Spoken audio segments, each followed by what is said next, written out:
How to buy Spotify Premium on iPhone. Let's get started. Launch your Spotify app. Here we go. Make sure you have already logged into your account. You will land to the home page.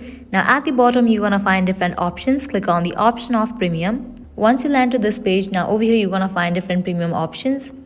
But you can see this pop up. You can upgrade to Premium in the app. So what you have to do is close this Spotify app and open any of the browser. Now type in Spotify and search for it.